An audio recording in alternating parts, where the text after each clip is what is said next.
Hi, it's Danny. Thank you for checking out video 3. Let's get to extend the wrists. Please join in. You're going to bend your wrist back towards you. Use your own right forearm to increase that range and release.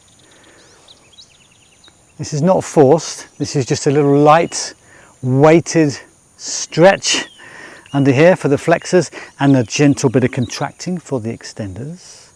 You can push down into your own forearm for a bit of toning before releasing. Bend back. If one finger's really restricting, you can slip that one out of the way. Maybe a tendon in one of the fingers that doesn't let you work so well. You could do two at once, so feel free to play with this.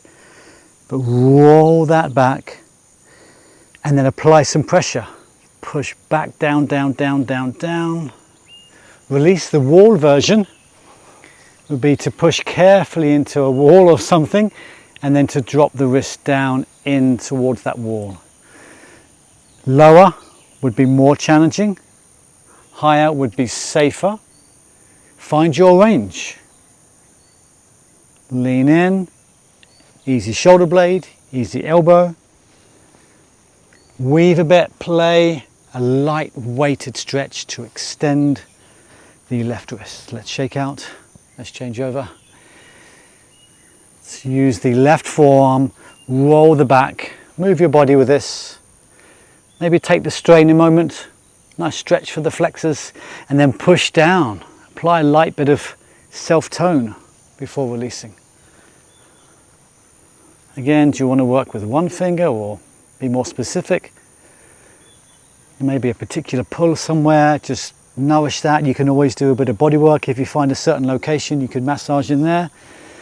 Would help you along the way here.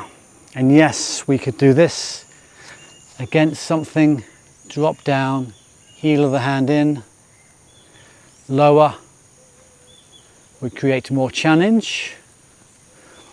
I'm more flexible on this side, so I know I can go lower, no pain whatsoever. Can get right in there, apply a bit more pressure. Can lean in a bit, lean in and feel pretty confident on that. So find your range. Extension, right wrist. We'll come back, we'll shake out. Thanks for watching today's video. Be sure to look out for others in this series about the wrists. Cheers.